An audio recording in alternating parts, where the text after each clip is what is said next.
네, 이번 시간에는 이제 몽골의 침략과 고려의 저항에 대해서 본격적으로 알아볼 거예요.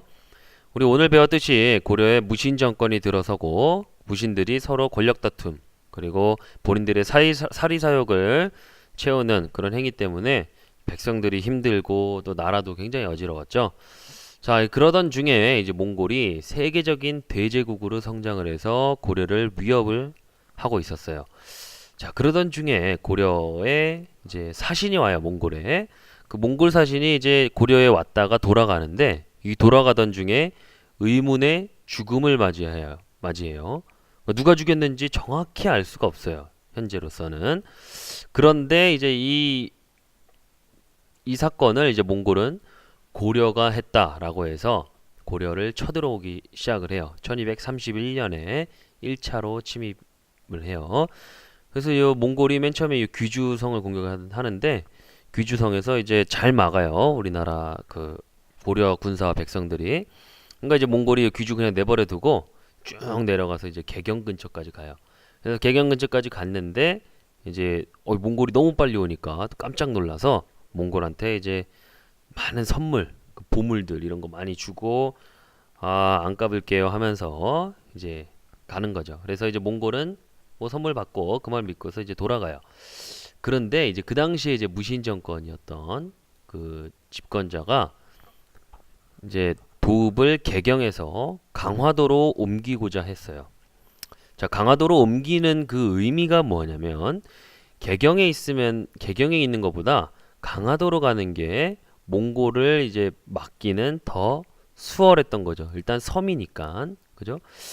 그렇게 이제 그리고 몽골과 또 싸울 준비를 이제 하니까 몽골이 딱 보니까 얘네 지금 뭐 하는 거 심상치가 않아요. 그래서 몽골이 다시 고려를 공격을 해요. 그래서 2차로 침입을 해오는데 이때도 이제 몽골이 쭉 내려와요. 그래서 이제 요 밑에 남쪽까지 가가지고 대구의 부인사에 이제 이 절에 있었던 대장경을 이제 불태우죠. 이 초조대장경이 뭐냐면 우리 알고 있는 팔만대장경 있죠? 팔만대장경의 처음 본이에요. 그러니까 이 대장경판인데 처음에 만들어졌다 그래서 초조대장경이라 그래요. 이거는 이제 옛날에 이제 거란의 침입을 부처님의 불교의 힘으로 막아보겠다 해가지고 이렇게 경전을 만든 건데 그게 이제 불타 없어져요. 자, 이게 2차 침입 때. 그리고 이제 2차 침입 때 이제 올라오다가 용인 근처에서 고려 백성들이 용인에 있었던 처인성이라는 곳에서 몽골의 그 장군을 이제 화살로 쏘아서 이제 죽이죠. 그래서 이제 몽골이 그냥 이제 물러가요, 결국엔.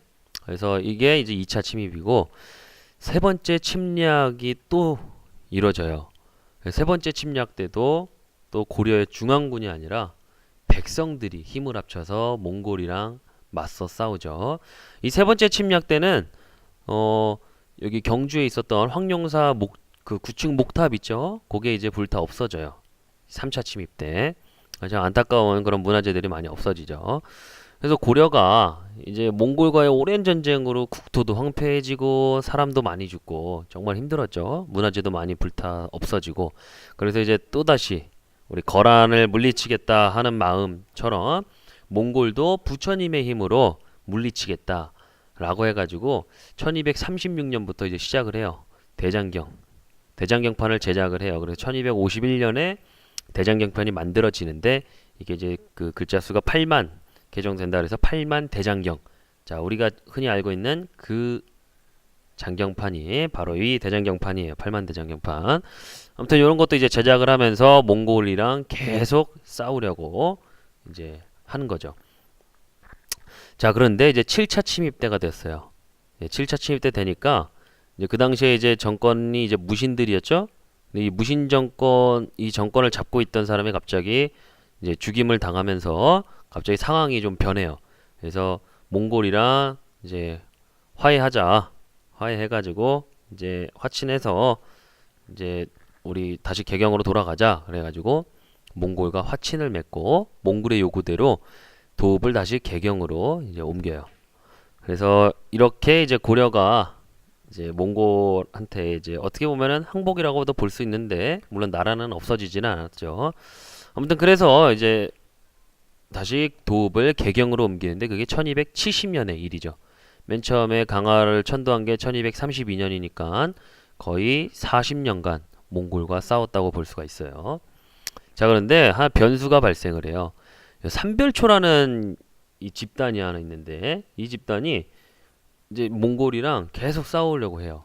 이 삼별초가 누구냐, 어떤 사람들이냐면 원래는 이제 그 최씨 무신 정권 있죠. 최충원, 최이, 최우 그런 이제 무신 정권들의 사병이었는데 이제 그 몽골이랑 화친에 반대해가지고 계속 싸우려고 해요. 그래서 실제로 이 삼별초가 강화도에서 계속 남아서 이제 싸워요. 그러다가 이제 강화도에서 배에다가 사람 싣고 물자 싣고 해가지고 진도로 옮겨요. 여기 진도.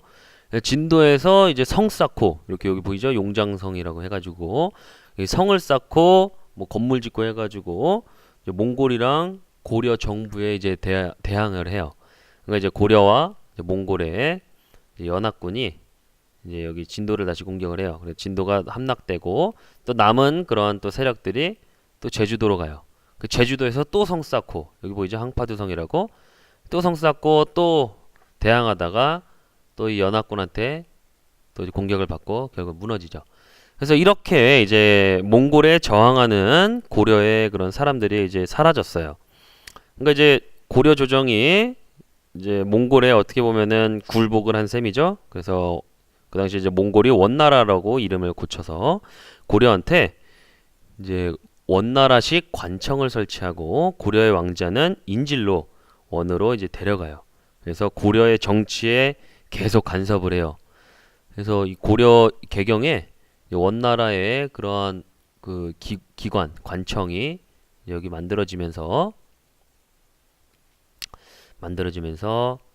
이제 고려를 감시하고 그죠? 그리고 고려로부터 많은 그런 곡물 빼앗고 사람도 많이 빼앗고 그러면서 우리 고려가 이제 원나라에 의해서 아주 그런 간섭을 굉장히 심하게 받기 시작을 해요.